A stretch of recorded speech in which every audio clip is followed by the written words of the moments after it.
마침내 광야 생활 40년 만에 요단강을 건너서 약속의 땅에 이스라엘이 들어갔습니다.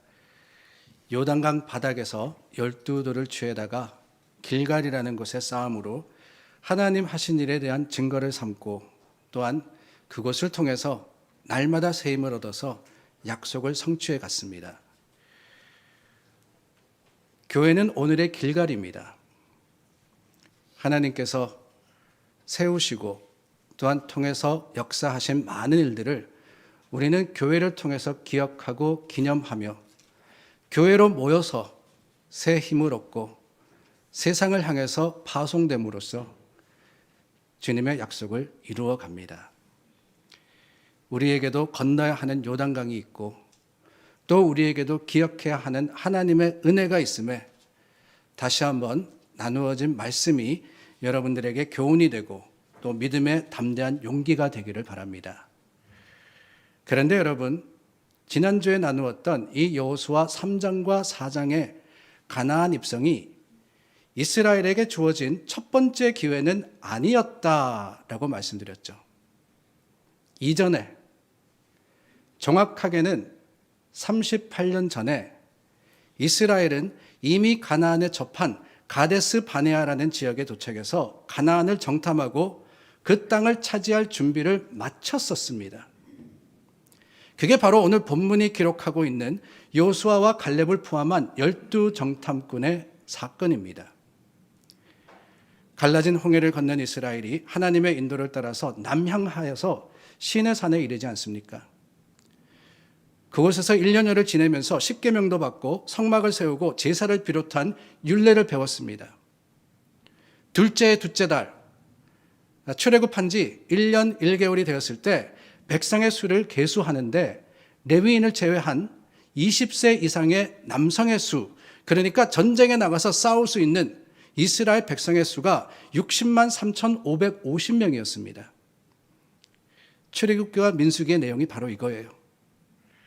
근데 그런 후에 하나님이 구름 기둥과 불 기둥으로 이들을 인도해서 가나안을 향해서 가는데 정확하게 언젠지 기록되어 있지 않지만 분명한 것은 출애굽 둘째 해가 지나기 전에, 그 둘째 해가 가기 전에 가나안의 경계 가데스 바네아에 도착했던 겁니다.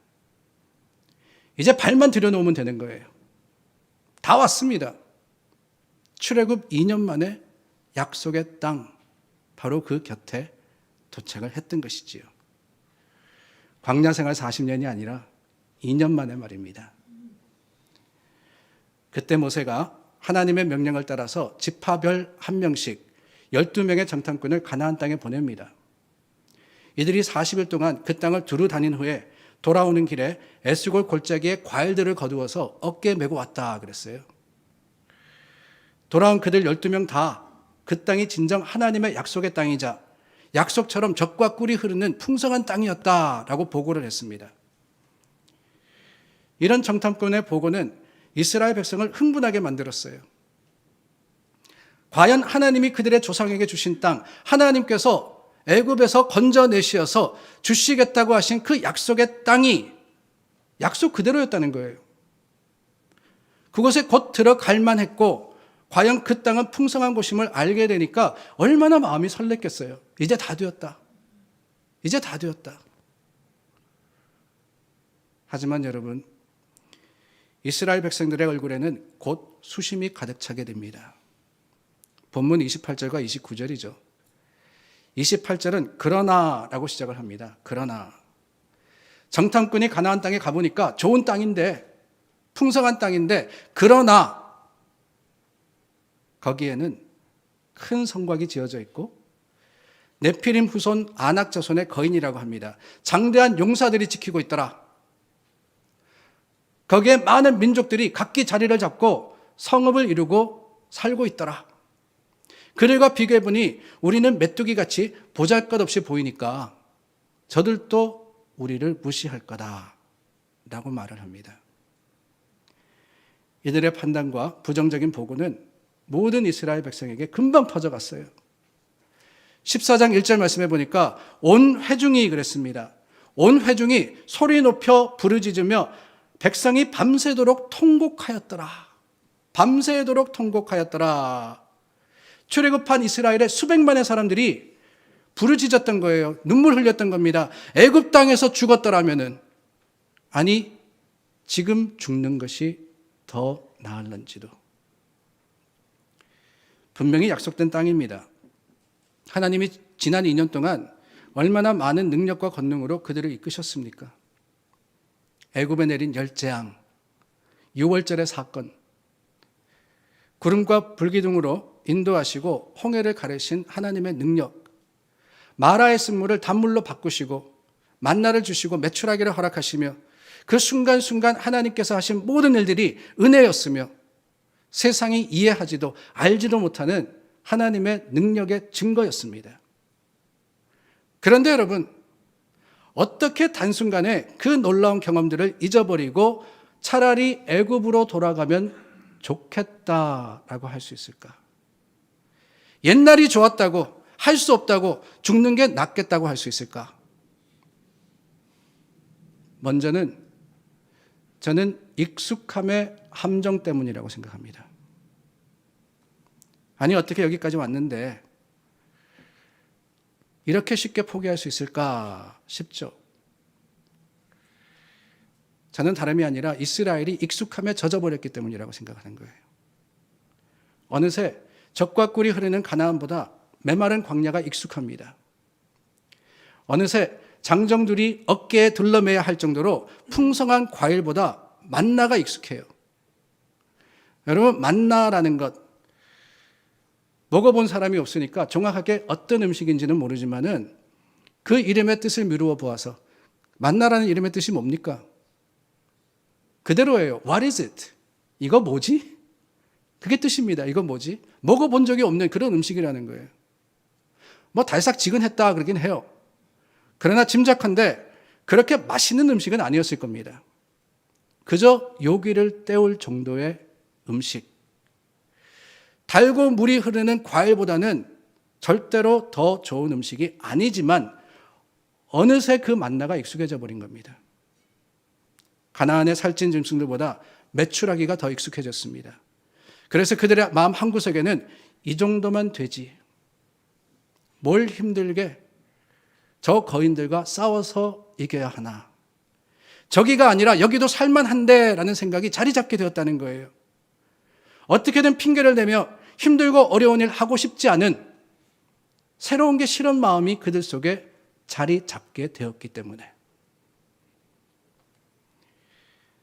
아버님이 여기저기 헤어진 낡은 신발을 신고 다니시길래 새 신을 사드린다라고 말씀을 드렸습니다. 근데 그랬더니 괜찮다고 하시면서 신던 게 편하다고, 신발은 신으면 신을수록 더 편해진다 그러시더군요.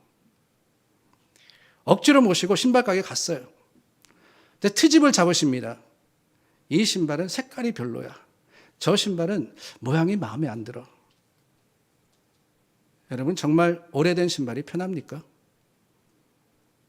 아니에요. 새 신이 편합니다. 요즘 신발이 얼마나 좋은지 아세요?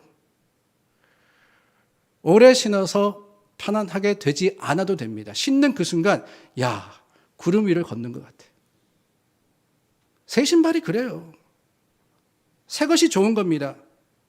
낡은 것이 좋다는 것은 좋은 게 아니라 익숙하다는 거잖아요. 익숙하다는 거.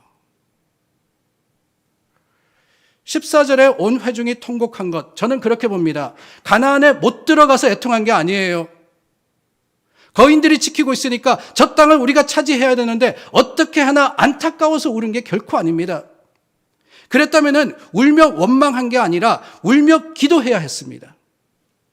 하나님, 저 산지를 우리에게 주시옵소서. 하나님, 우리에게 저들을 이길 수 있는 힘을 주시옵소서. 그거를 가지고 하나님 앞에 울부짖었어야죠. 그런데 뭐라고 합니까?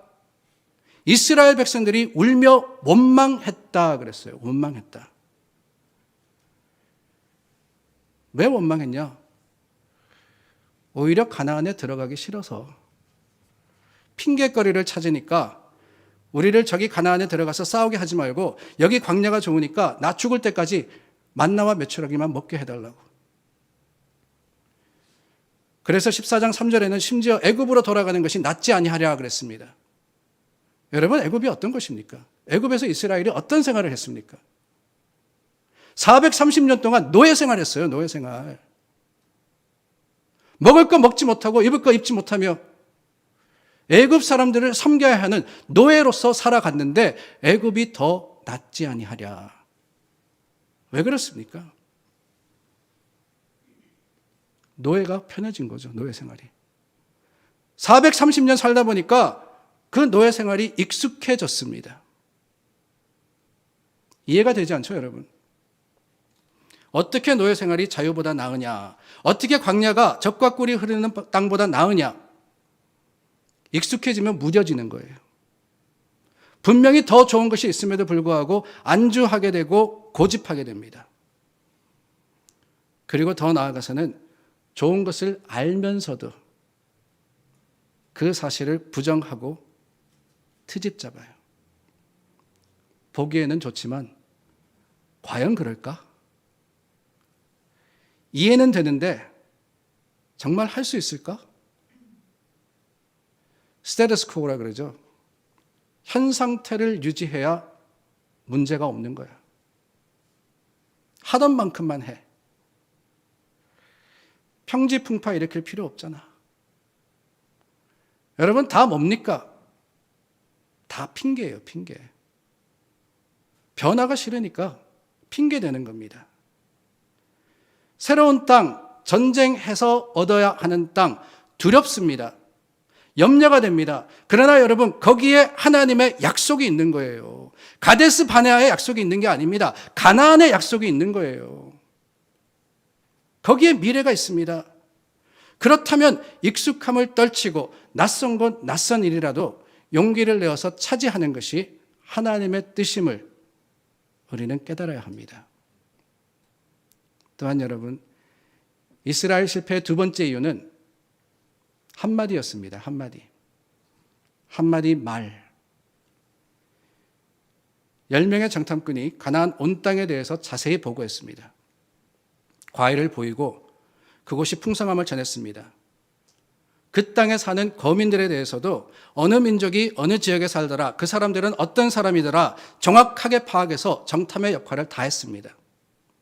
29절까지는 그렇게 팩트만 이야기하는 거예요. 팩트만. 그리고 30절에 보니까 갈렙이 모세에게 결론적으로 추천합니다. 우리가 곧 올라가서 그 땅을 취하자. 능히 이기리라. 팩트를 가지고 우리가 할 수 있다 그랬죠. 희망에 도전을 합니다. 그런데 여러분, 그러자 10명의 정탐꾼이 한마디 하는데 뭐라 그러느냐. 31절 말씀해 보니까 그 백성을 치지 못하리라 그랬어요. 못하리라. 긴 말도 아니에요. 단 한마디 못할 거야. 아니, 확신도 아닙니다. 이게 사실이 아니에요. 못하리라는 뭡니까? 짐작입니다. 짐작. 안 될 거야. 그거 어떻게 가능해? 여러분, 가나안이 약속의 땅이라는 수많은 증거가 있었습니다. 하나님이 거기까지 이스라엘을 인도하셨습니다. 아낙 자손의 숫자가 몇이었는지 성경은 기록하고 있지 않지만 이스라엘에게는 분명히 60만 대군이 있었습니다.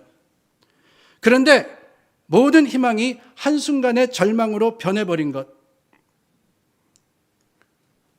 그 수백만의 이스라엘이 한순간에 통곡에 빠진 것, 한마디 때문이었어요. 한마디. 못하리라. 못하리라. 부정의 말은 묘한 힘이 있습니다.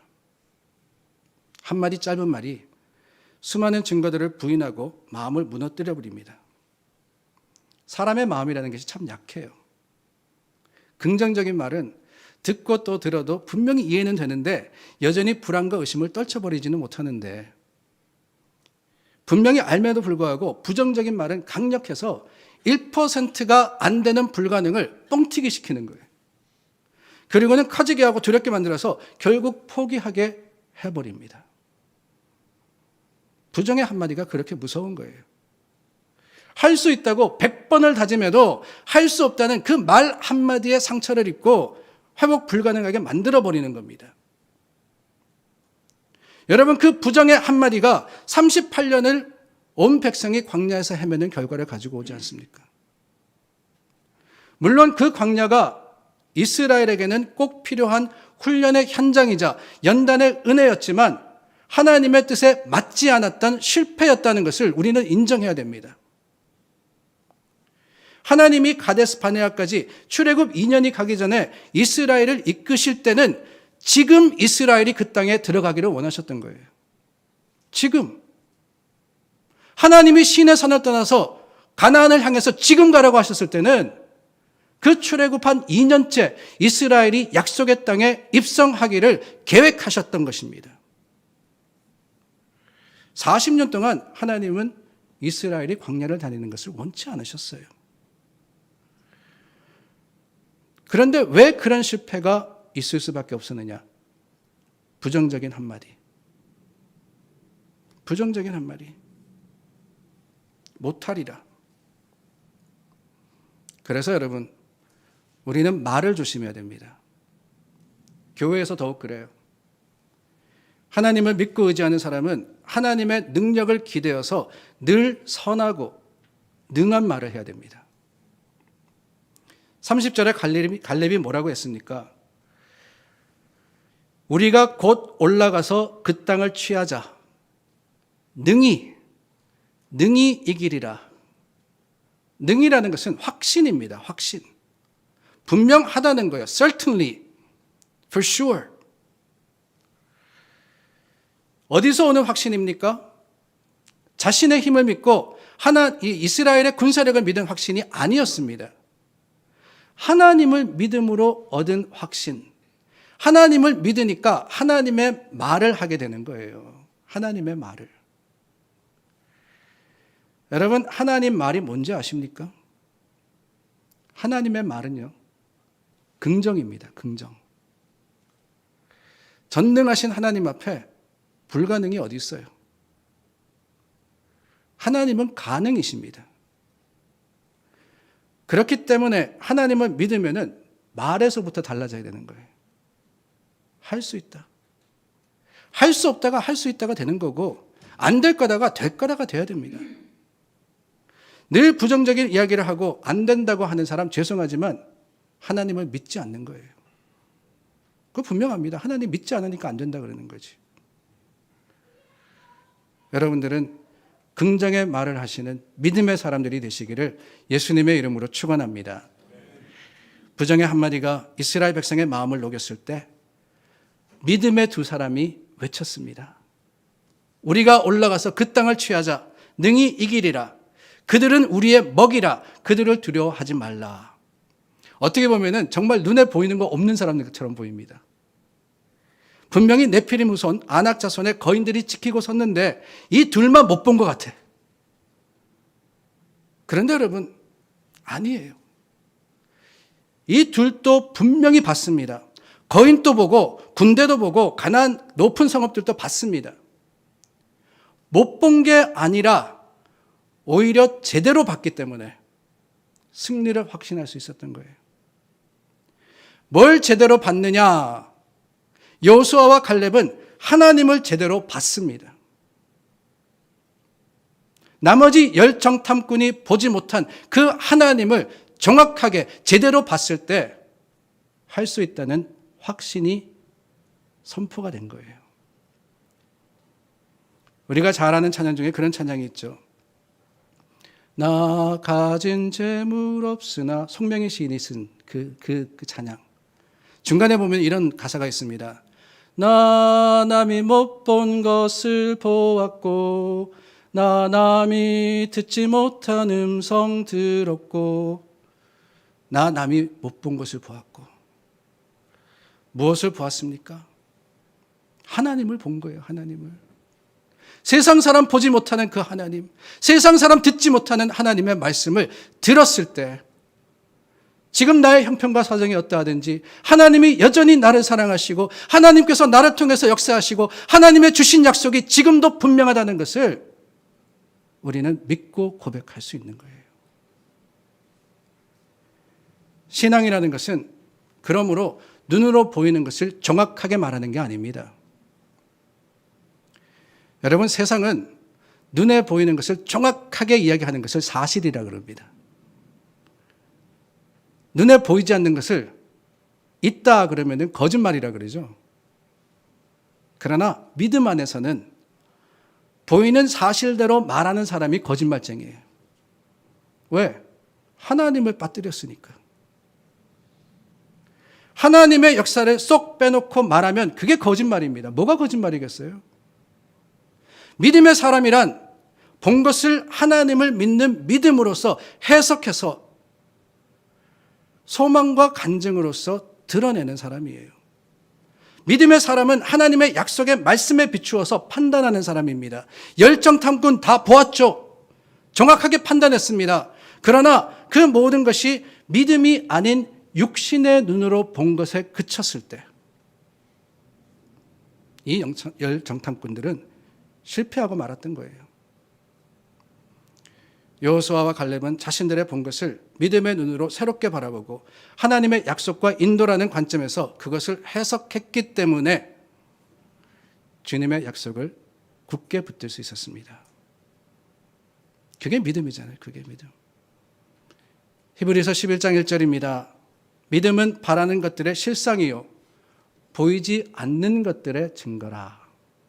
보이지 않는 것들의 증거라. 보는 것만 말하면은요. 보는 것만 말하면은 거짓말입니다. 성도의 삶에서 하나님의 약속과 십자가 구원의 은혜를 빼고 나면, 그래서 인간적인 판단과 지식으로만 보면 모든 것이 안악자손 거인처럼 보일 수밖에 없어요. 내 앞에 놓여진 문제도 내 삶도 다 넘을 수 없는 장벽처럼 보일 수밖에 없습니다. 그러나 여러분, 믿음의 눈으로 보면은 뭐라고요? 하나님이 우리에게 차려주신 밥상이에요, 밥상.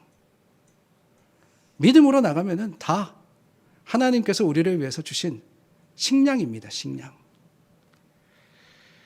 하나님을 믿건대 기도 중 주신 약속이라면 하나님이 책임지시고 이루실 것을 믿음으로써 두려움 없이 전진하시는 주님의 백성들이 되시기를 바랍니다.